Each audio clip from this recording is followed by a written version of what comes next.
जामपुर गांव के जंगल में पीलू और सुंदरी दो पड़ोसन रहती थी।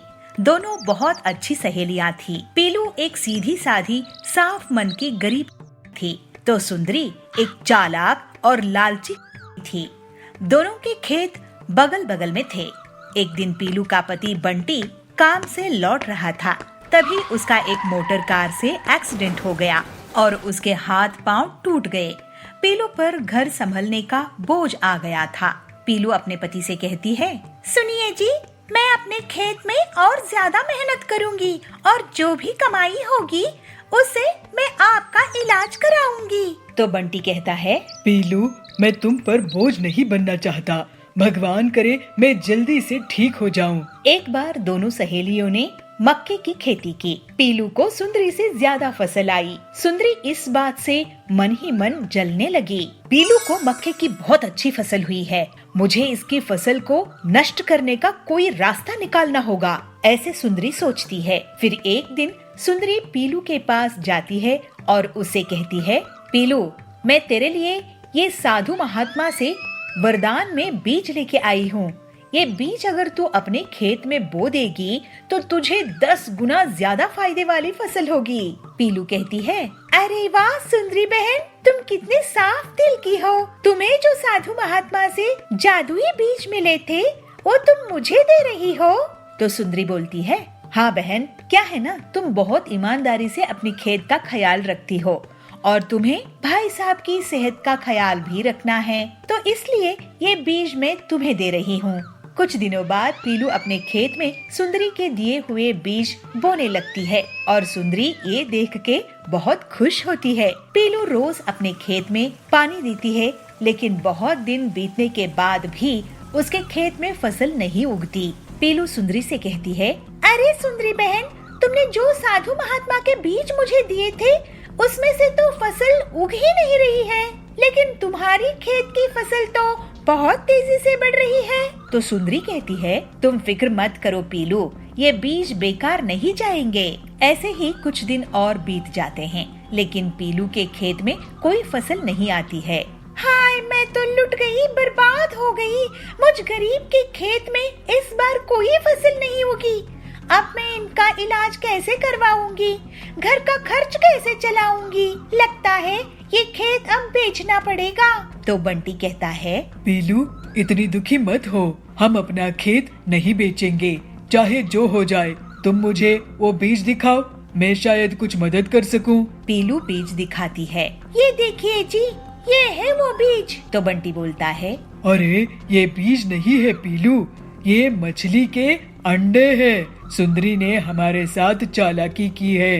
अब मैं तुम्हें एक आइडिया देता हूँ। बंटी पीलू के कान में कुछ कहता है और फिर पीलू मछली की दुकान में जाकर बहुत सारी मछलियाँ ले आती है।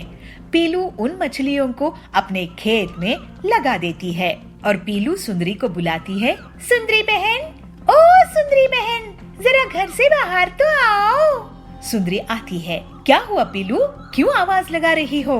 अरे जरा मेरे साथ मेरे खेत में चलो, चल कर तो देखो। दोनों खेत में जाती है। सुंदरी आश्चर्य से बोलती है, अरे ये क्या पीलू, ये मछलियाँ कहाँ से उगी है? ये मछलियाँ कहाँ से आई तुम्हारी खेत में?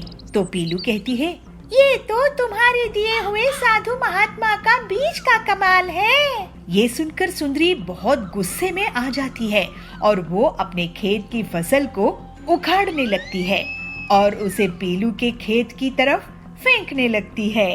तो पीलू कहती है, अरे सुंदरी बहन, ये क्या कर रही हो? अपनी खेत को क्यों बर्बाद कर रही हो? तो सुंदरी कहती है, पीलू, मैं भी मछलियों की खेती करूंगी। तुम इस मक्के की फसल को भी अपने खेत की बची हुई जगह में लगा लो। सुंदरी के मछलियों के बीज को बोने के बाद भी उसके खेत में मछलियों की फसल नहीं उगती है। दूसरी तरफ पीलू की खेत में मक्के की फसल लहलहाने लगती है। पीलू बहुत खुश होती है। सुंदरी पीलू से कहती है, पीलू, तुम्हारी बीज कैसे मछलियों की फसल उगा दिया, जबकि मेरे बीज से तो मछलियाँ उग ही नहीं रहे हैं। तो पीलू कहती है, अरे बहन, तुम साधु महात्मा का आशीर्वाद लेना भूल गई, इसलिए तुम्हारी फसल नहीं आई। तुम उसी साधु महात्मा से आशीर्वाद ले आओ। तो सुंदरी कहती है, पीलू मुझे माफ कर दो, मैं तुम्हें धोखा देकर मछलियों के अंडे दिए। मैं तुम्हारी मेहनत से जलती थी, मेरे पास किसी साधु महात्मा के बीज नहीं थे। तो पीलू कहती है, सुंदरी तुम्हें ऐसा नहीं करना चाहिए था, मेरे पति की जान खतरे में है। तो सुंदरी कहती है, मुझे माफ कर दो बहन, अब मैं ऐसा कभी नहीं करूंगी। पीलू बोलती है, मुझे खुशी है कि तुम सही समय पर सुधर गई। इसके बाद से सुंदरी पीलू के साथ मिलजुल कर रहने लगी और पूरी ईमानदारी से अपना जीवन जीने लगी। इस तरह से पीलू भी अपने पति का अच्छे से इलाज कराकर उसके साथ हंसी खुशी रहने लगी। सुंदर जंगल में शेरा का बहुत आतंक था। सभी जानवर उसके गुस्से से बहुत डरते थे। उसी जंगल में एक समझदार खरगोश रिंकू रहता था। रिंकू हमेशा अपनी चालाकी से बड़े बड़े जानवरों से अपनी जान बचा लेता था, लेकिन वो हमेशा दूसरे छोटे जानवरों की मदद करता था। इस वजह से सभी जानवर उसको बहुत पसंद करते थे। एक दिन रिंकू जंगल में टहल रहा था, तभी उसे छोटू और उसकी पत्नी दिखाई दिए। छोटू भैया, छोटी भाभी, कहाँ घूम रहे हो? कुछ नहीं रिंकू, हम तो ताजी घास और फलों की तलाश में आए हैं। यहाँ की घास तो बहुत हरी भरी है, हम तो सोच रहे थे कि यहीं पास बस जाए। आप लोग क्या शेरा के बारे में नहीं सुने हो? ये उसी का इलाका है, अगर उसने आप दोनों को देख लिया तो आपकी खैर नहीं। शेरा तो बहुत ही क्रूर है। तभी वहाँ शेरा का दहाड़ने की आवाज आती है और सब डर जाते हैं। सुनिए जी, ये तो शेरा की दहाड़ है, अब क्या होगा?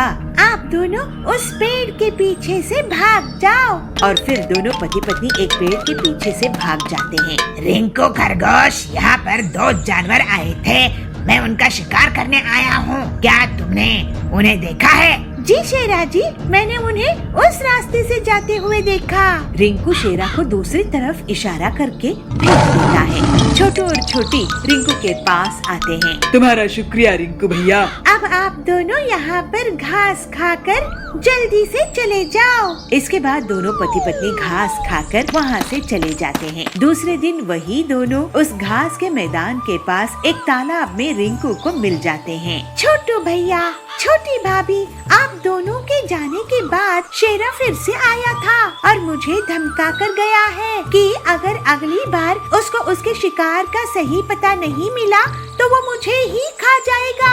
आपने हमारी जान बचाने के लिए अपनी जान खतरे में डाली भैया, आपका बहुत धन्यवाद। दोनों पति पत्नी वहाँ से भाग जाते हैं। तो शेर वहाँ पे आकर कहता है, रिंकू तू, मुझे यहाँ और भी जानवरों की आवाजें आ रही थी, तू किससे बात कर रहा था? जरा बताना मुझे, मेरी धमकी याद है ना? अगर तू मुझे सच नहीं बताएगा तो आज तो मैं तुझे ही खा जाऊंगा। रिंकू बहुत डर जाता है। वो सोचने लगता है, शेरा बहुत ताकतवर है और इससे हर बार झूठ बोलने का एक ही मतलब है कि इसकी दावत बन जाना। अब मैं क्या करूं? मेरी भी जान खतरे में है। सच कहूंगा तो पति पत्नी मारे जाएंगे, झूठ बोला तो मैं मारा जाऊंगा। लेकिन आखिर हम सब कब तक इस शेरा से डर के रहेंगे? सोच क्या रहा है, जवाब दे। शेरा जी, मैं पानी से बात कर रहा था, आप भी बात करके देख लो। पानी से? पानी में क्या है? आप ही देख लो, उसमें शायद आपको शिकार करने के लिए कोई मिल जाए। शेरा पानी में झांक कर देखता है। मुझे तो कुछ नहीं दिख रहा है। रिंकू इशारों से छोटू और छोटी को बुलाता है। ध्यान से आगे जाकर देखो शेरा जी, आपका शिकार है वहाँ। शेरा जैसे ही थोड़ा और आगे बढ़ता है, तभी उसे पीछे से रिंकू और छोटू छोटी धक्का दे देते हैं और उसको तालाब में गिरा देते हैं। मुझे बचाओ, मुझे तैरना नहीं आता है, मुझे बचाओ। शेरा डर के कारण चिल्लाने लगता है। उसकी आवाज सुनकर बहुत से जानवर आते हैं। शेरा, तुम सबको डराते हो, अपनी ताकत का तुम्हें बहुत घमंड है। अगर तुम हम सबको तंग करना छोड़ोगे तभी तुम्हें बचाएंगे। इसको मत बचाओ रिंकू। नहीं छोटू भाई, पूरे जंगल के सामने ये मदद मांगकर साबित कर चुका है कि इसको भी डर लगता सकता है। मैं वादा करता हूँ कि मैं तंग नहीं करूँगा। और फिर सबके सामने रिंकू रस्सी फेंककर शेरा को बचाता है। शेरा शर्मिंदा हो जाता है और फिर वो कभी भी अपनी ताकत का गलत इस्तेमाल नहीं करता है और पूरे जंगल में अब रिंकू की सूझबूझ की तारीफ होने लगती है। इसी तरह से रिंकू इतनी मुश्किल में भी अपनी हिम्मत और होशियारी से मुसीबत खत्म करने में कामयाब होता है। एक नगर में रिंकू खरगोश और भल्लू भालू रहते थे। दोनों में बहुत अच्छी दोस्ती थी। रिंकू को जंगल में जाने का काम पड़ता था। वहाँ पर एक चालाक और बदमाश पिग्गी रहता था। वो खरगोशों को लेकर शेरा को बेच देता था। पिग्गी जंगल में मिलने वाले खरगोशों को रास्ता भटका देता था और फिर उन्हें पकड़ लेता था। ऐसे ही एक दिन भल्लू और रिंकू जंगल में गए। भल्लू एक पेड़ के नीचे बैठ गया और रिंकू आगे चला गया। पिग्गी उसको छुप कर देखता है। वाह, ये तो बहुत ही अच्छा शिकार है। और पिग्गी रिंकू के पास जाता है। अरे खरगोश भाई, कहाँ घूम रहे हो? मैं तो किसी काम से आया हूँ। आप कौन हैं? मुझे लगता है आप रास्ता भटक गए हैं। मैं यहाँ पर सबकी मदद करता हूँ, खासकर खरगोशों की। लेकिन मुझे मदद की जरूरत नहीं है। ये सुनकर पिग्गी को गुस्सा आता है, लेकिन वो हंसने का दिखावा करता है। सोच लो खरगोश, कहीं लेने के देने पड़ जाएं। लेकिन भल्लू वहाँ आ जाता है। उसे देखकर पिग्गी चुप हो जाता है। क्या हुआ? आप परेशान कर रहे हैं मेरे दोस्त को? नहीं नहीं जी, मैं पास में ही हूँ। अगर मदद लगे तो बुलाना। दोनों दोस्त वापस नगर आ जाते हैं, लेकिन भल्लू को पिग्गी की बात खटक रही थी। रिंकू, वो पिग्गी बदमाश है, तुम्हें उससे जान का खतरा हो सकता है। मुझे भी गलत आदमी लग रहा था, लेकिन मुझे तो जंगल जाना ही पड़ता है।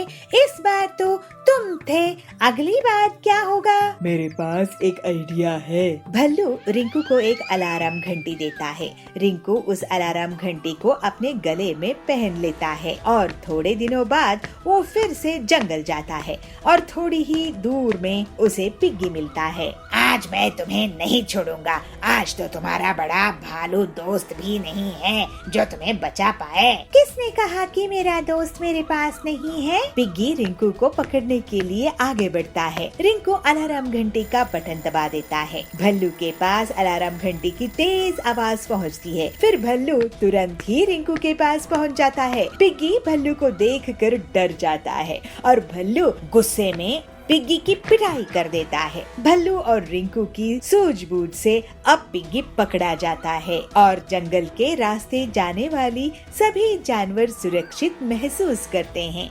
इस तरह से भल्लू और रिंकू की बड़ी मुसीबत में भी बड़ी समझदारी काम आई। हे गरीब चिड़िया, तू यहाँ से अपनी दुकान हटा। अब मैं भी गरीब लोगों के लिए पिज्जा बनाऊंगी। पिद्दी चिड़िया, तेरी ये हिम्मत, मैं फिर से तेरी दुकान तोड़ दूंगा।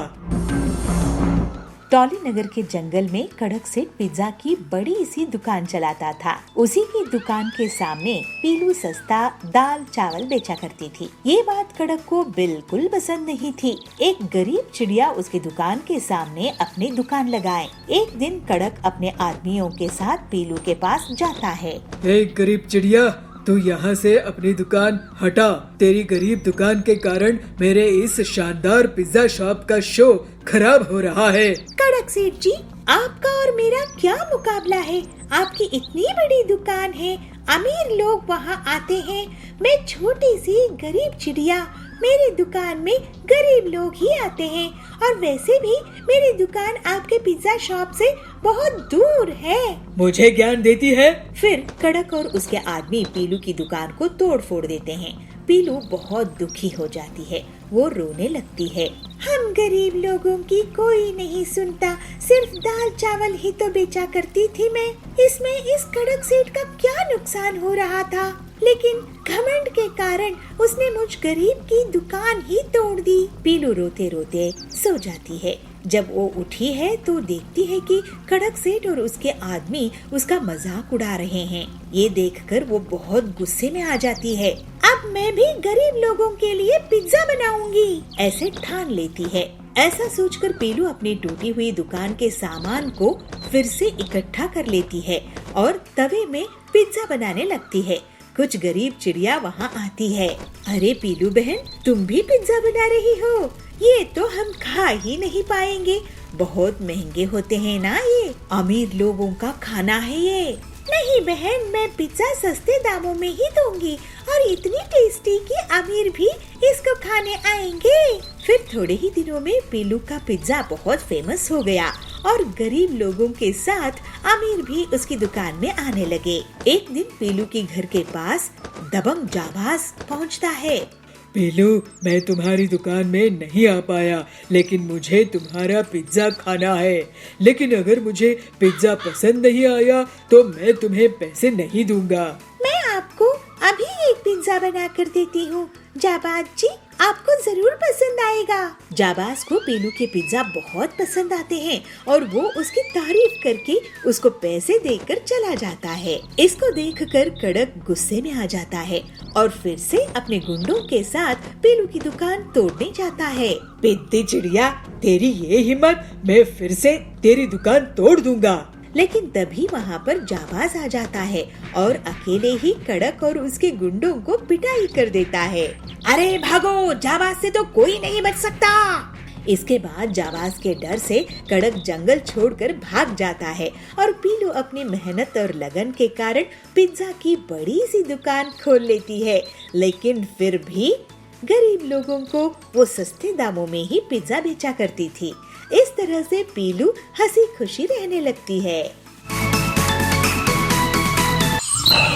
सुंदर जंगल में शेरा का बहुत आतंक था। सभी जानवर उसके गुस्से से बहुत डरते थे। उसी जंगल में एक समझदार खरगोश रिंकू रहता था। रिंकू हमेशा अपनी चालाकी से बड़े बड़े जानवरों से अपनी जान बचा लेता था, लेकिन वो हमेशा दूसरे छोटे जानवरों की मदद करता था। इस वजह से सभी जानवर उसको बहुत पसंद करते थे। एक दिन रिंकू जंगल में टहल रहा था, तभी उसे छोटू और उसकी पत्नी दिखाई दिए। छोटू भैया, छोटी भाभी, कहाँ घूम रहे हो? कुछ नहीं रिंकू, हम तो ताजी घास और फलों की तलाश में आए हैं। यहाँ की घास तो बहुत हरी भरी है, हम तो सोच रहे थे कि यहीं पास बस जाए। आप लोग क्या शेरा के बारे में नहीं सुने हो? ये उसी का इलाका है। अगर उसने आप दोनों को देख लिया तो आपकी खैर नहीं। शेरा तो बहुत ही क्रूर है। तभी वहाँ शेरा का दहाड़ने की आवाज आती है और सब डर जाते हैं। सुनिए जी, ये तो शेरा की दहाड़ है, अब क्या होगा? आप दोनों उस पेड़ के पीछे से भाग जाओ। और फिर दोनों पति पत्नी एक पेड़ के पीछे से भाग जाते हैं। रिंकू खरगोश, यहाँ पर 2 जानवर आए थे, मैं उनका शिकार करने आया हूँ। क्या तुमने उन्हें देखा है? जी शेरा जी, मैंने उन्हें उस रास्ते से जाते हुए देखा। रिंकू शेरा को दूसरी तरफ इशारा करके भेज देता है। छोटू और छोटी रिंकू के पास आते हैं। तुम्हारा शुक्रिया रिंकू भैया। अब आप दोनों यहाँ पर घास खाकर जल्दी से चले जाओ। इसके बाद दोनों पति पत्नी घास खाकर वहाँ से चले जाते हैं। दूसरे दिन वही दोनों उस घास के मैदान के पास एक तालाब में रिंकू को मिल जाते हैं। छोटू भैया, छोटी भाभी, आप दोनों के जाने के बाद शेरा फिर से आया था और मुझे धमका कर गया है कि अगर अगली बार उसको उसके शिकार का सही पता नहीं मिला तो वो मुझे ही खा जाएगा। आपने हमारी जान बचाने के लिए अपनी जान खतरे में डाली भैया, आपका बहुत धन्यवाद। दोनों पति पत्नी वहाँ से भाग जाते हैं। तो शेर वहाँ पे आकर कहता है, रिंकू, तू मुझे यहाँ और भी जानवरों की आवाजें आ रही थी, तू किससे बात कर रहा था? जरा बताना मुझे, मेरी धमकी याद है ना? अगर तू मुझे सच नहीं बताएगा तो आज तो मैं तुझे ही खा जाऊंगा। रिंकू बहुत डर जाता है। वो सोचने लगता है, शेरा बहुत ताकतवर है और इससे हर बार झूठ बोलने का एक ही मतलब है कि इसकी दावत बन जाना। अब मैं मैं क्या करूं? मेरी भी जान खतरे में है। सच कहूंगा तो पति पत्नी मारे जाएंगे, झूठ बोला तो मैं मारा जाऊंगा। लेकिन आखिर हम सब कब तक इस शेरा से डर के रहेंगे? सोच क्या रहा है, जवाब दे।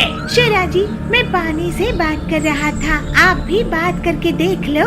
पानी से? पानी में क्या है? आप ही देख लो, उसमें शायद आपको शिकार करने के लिए कोई मिल जाए। शेरा पानी में झांक कर देखता है। मुझे तो कुछ नहीं दिख रहा है। रिंकू इशारों से छोटू और छोटी को बुलाता है। ध्यान से आगे जाकर देखो शेरा जी, आपका शिकार है वहाँ।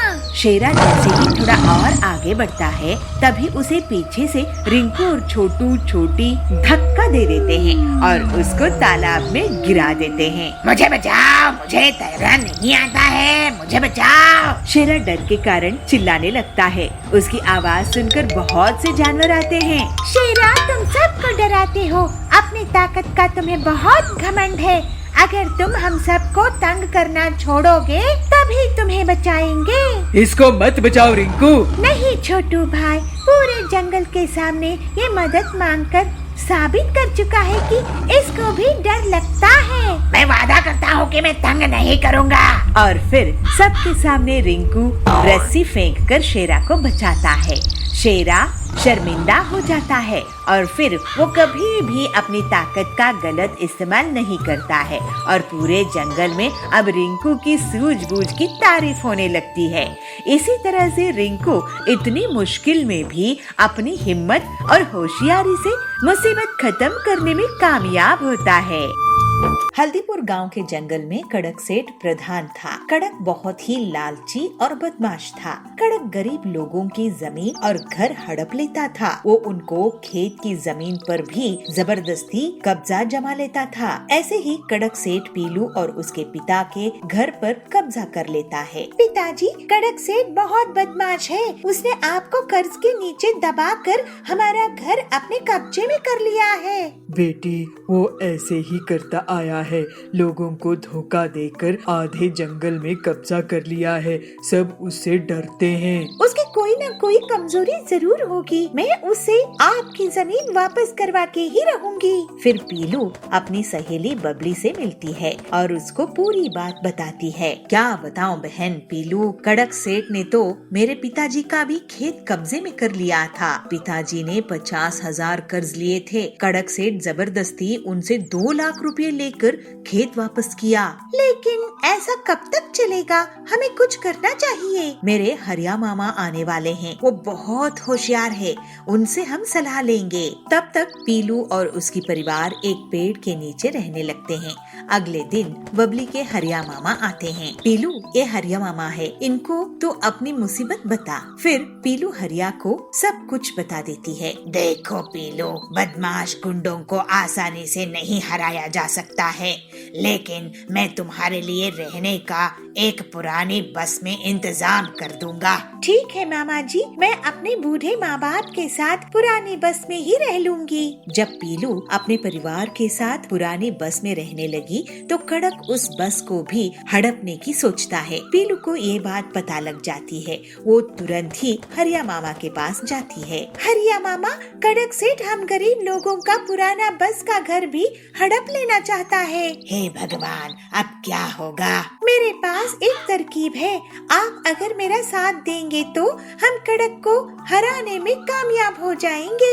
फिर पीलू हरिया और बबली को अपना प्लान बताती है। अगले दिन जब कड़क अपने आदमियों के साथ पीलू के बस वाले घर पर कब्जा करने के लिए पहुंचता है। कड़क सेठ जी, मैं विदेश से यहाँ आया हूँ। विदेश की रानी चिड़िया आपके जंगल घूमने आई है। उनके साथ एक सोने का टैंक घर है।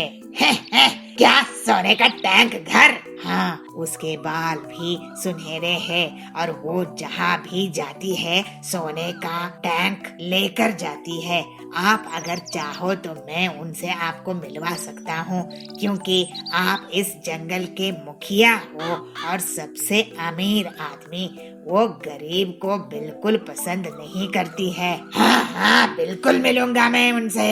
मैं भी गरीब को बिल्कुल पसंद नहीं करता। हरिया कड़क को सुनहरे बाल लगाई हुई पीलू और बबली से मिलवाता है। कड़क सोने का टैंक देखकर चकरा जाता है। विदेशी रानी जी, आप तो सच के सोने के टैंक में रहती है। काश मेरे पास भी ऐसा ही सोने का टैंक होता। हो सकता है कड़क सेठ, आप यही टैंक हमसे खरीद सकते हैं, लेकिन ये अफ्रीका के जंगल का खालिस 24 कैरेट सोना है। आपकी पूरी जमीन जायदाद खर्च हो जाएगी। लेकिन 1 साल में ही इस सोने का टैंक का दाम 5 गुना बढ़ जाएगा। और 2 साल में 10 गुना। आप तो 2 जंगल खरीद लोगे इतने पैसे में। वाह, ये रखो मेरे जमीन जायदाद के कागज। मुझे ये सोने का टैंक दे दो। पीलू तुरंत ही कड़क सेठ की पूरी जमीन जायदाद अपने नाम कर लेती है। अगले दिन जब कड़क सेठ अपने सोने के टैंक की दीवार को छूता है तो वो गिर जाता है। वो कबाड़ के टुकड़ों से बना हुआ नकली टैंक था, जिसमें होली वाला सोने का रंग चढ़ा हुआ था। हाय हाय, मैं तो लुट गया, बर्बाद हो गया। मुझे वो रानी लूट ली। चोर है चोर। चोर वो नहीं, तुम हो कड़क सेठ। तुमने धोखे से जंगल के गरीबों की जमीन लूटी थी। अब तुम्हें तुम्हारा ही तरीके का धोखा मिल गया ना। कड़क बहुत शर्मिंदा होता है। पीलू सबको उनकी जमीन लौटा देती है। फिर सभी लोग हरिया की मदद से पक्के घरों में रहने लगते हैं और कड़क जंगल छोड़कर भाग जाता है। इस तरह से पीलू की सूझबूझ और हिम्मत उसके काम आती है। वो अब हंसी खुशी रहने लगती है। अरे मुझे पागल समझ के रखी हो क्या पीलू चिड़िया? मैं तुम्हें सीक्रेट क्यों बताऊं? मैं अपना क्या नुकसान कर लूं? अभी चलो भागो यहाँ से। अरे ये कालू क्या कर रहा है? पक्षियों के अंडे क्यों चुरा रहा है? एक जंगल में पीलू चिड़िया अपने पति बबलू के साथ रहा करती थी। पीलू वड़ा पाव बेचकर अपना घर का खर्च चलाया करती थी। जंगल के पक्षी पीलू चिड़िया के ठेले से वड़ा पाव खरीदकर मजे से खाते थे। पीलू के वड़ा पाव की बिक्री देखकर कालू कौवा उससे बहुत जलता था और एक दिन कालू कौवे ने भी अपना ठेला पीलू के ठेले के सामने लगा दिया। कालू आवाज लगाकर वड़ा पाव बेचना शुरू कर देता है। आओ आओ, वड़ा पाव खाओ, गर्मा गर्म पंजाबी वड़ा पाव खाओ। अरे हरिया काका, इधर आओ इधर आओ। वहाँ कहाँ जा रहे हो? वड़ा पाव खाने? अरे मेरा वड़ा पाव खाओगे तो सब खाना भूल जाओगे। इस तरह से कालू के आवाज देने पर हरिया काका उसके पास जाते हैं। अरे कालू, तूने भी वड़ा पाव की दुकान लगा ली? देखूं तो सही तेरे वड़ा पाव में कितना दम है। जरा एक प्लेट दे, अगर अच्छे नहीं हुए तो मैं तुझे पैसे नहीं दूंगा। अरे हरिया काका, एक बार खा के तो देखो, डबल लोगे। फिर हरी काका कालू के वड़ा पाव खाता है और उसकी बहुत तारीफ करता है। अरे वाह कालू, तूने तो बहुत ही कमाल के वड़ा पाव बनाए हैं। अब से मैं तेरी ही दुकान में आऊंगा। इसके बाद से तो कालू की दुकान निकल ही पड़ी। जो भी पक्षी उसके वड़ा पाव खाता उसकी बहुत तारीफ करता। कालू की दुकान चलने से पीलू को अपने वड़ा पाव बेचने में परेशानी आने लगी। इस तरह कई दिन निकल जाते हैं। पीलू को बहुत नुकसान होता है क्योंकि अब उसके ठेले में कोई भी पक्षी नहीं जाता था। पीलू सोचती है, मैं ऐसा क्या करूं जिससे मेरे ठेले में फिर से भीड़ लगनी शुरू हो जाए, फिर से लोग मेरे वड़ा पाव खाने लग जाएं। मुझे कुछ न कुछ करना ही होगा, नहीं तो मेरी दुकान ही बंद हो जाएगी। ऐसा सोचकर पीलू कालू कौवे के पास जाती है और कालू से कहती है, कालू भैया, आप वड़ा पाव में ऐसा क्या मिलाते हो जिससे सभी आपके यहाँ वड़ा पाव खाने आने लगे हैं? आप भी अगर मुझे सीक्रेट बता दो तो मैं कहीं दूर जाकर वड़ा पाव का ठेला लगा लूंगी, जिससे मेरी भी आमदनी फिर से शुरू हो सके। ऐसा सुनकर कालू उस पर गुस्सा करता है। अरे मुझे पागल समझ के रखी हो क्या पीलू चिड़िया? मैं तुम्हें सीक्रेट क्यों बताऊं? मैं अपना क्या नुकसान कर लूं? अभी चलो भागो यहाँ से। इस तरह से पीलू दुखी होकर वापस अपने ठेले पर आती है और सोचती है लगता है अब तो मुझे अपना ठेला बंद करना ही होगा। फिर पीलू शाम में अपनी दुकान बंद करके घर की ओर लौट रही थी। तभी पीलू की नजर कालू पर पड़ती है और पीलू कालू का पीछा करने लगती है। वो देखती है कि कालू दूसरे पक्षियों के घोंसले से उनके अंडे चुरा रहा है। पीलू सोचती है अरे ये कालू क्या कर रहा है, पक्षियों के अंडे क्यों चुरा रहा है। फिर पीलू कालू का पीछा करते हुए उसके घर तक पहुंच जाती है और देखती है कालू अंडों को ले जाकर वड़ा पाव के मसाले में फोड़कर मिला देता था। पीलू ये देखकर चौंक जाती है। वो सोचती है ओह ये राज है कालू के वड़ा पाव के स्वादिष्ट होने का, ये तो बहुत गलत बात है। फिर पीलू तुरंत उड़कर पक्षियों के पास जाती है और उन्हें पूरा सच सच बता देती है। चिड़िया पीलू से कहती है पीलू बहन कल ही मेरे दोनों अंडे चोरी हो गए थे, मुझे लगा कि दुष्ट चीलू ने उन्हें चुरा कर ले गया है। दूसरी चिड़िया कहती है हाँ बहन परसों मेरे भी अंडे मेरे घोंसले से गायब हो गए थे, मुझे लगा कि कोई नाग सांप लेके चला गया है। हरिया काका कहते हैं चलो चलकर हम उस बदमाश कालू को पकड़ते हैं और उसकी अच्छे से पिटाई करते हैं, वो हमारे अंडे हमें ही खिला रहा है। फिर सभी पक्षी कालू के घर पर धावा बोल देते हैं क्यों रे कालू तू कितना बदमाश है, तू हमारे अंडे चुराकर हमें ही वड़ा पाव में मिलाकर खिला रहा था, अरे तुझे शर्म है कि नहीं। हाँ कालू भैया तुमको शर्म है कि नहीं, ये क्या तरीका है, तुम हमारे बच्चों को मार रहे हो, उन्हें पैदा ही होने नहीं दे रहे हो और उन्हें हमें ही खिला रहे हो, तुम इस जंगल में रहने के लायक नहीं हो। इतना कहकर पक्षी कालू की बुरी कदर पिटाई कर देते हैं। पिटाई खाकर कालू जंगल छोड़कर भाग जाता है। कालू के भाग जाने के बाद से सभी पक्षियों के अंडे फिर से सुरक्षित हो जाते हैं और पीलू की वड़ा पाव की दुकान एक बार फिर से चल पड़ती है। अब पीलू अपनी मेहनत से अच्छा खासा पैसा कमाने लगती है। इस तरह सभी पक्षी अब खुशी खुशी रहने लगते हैं।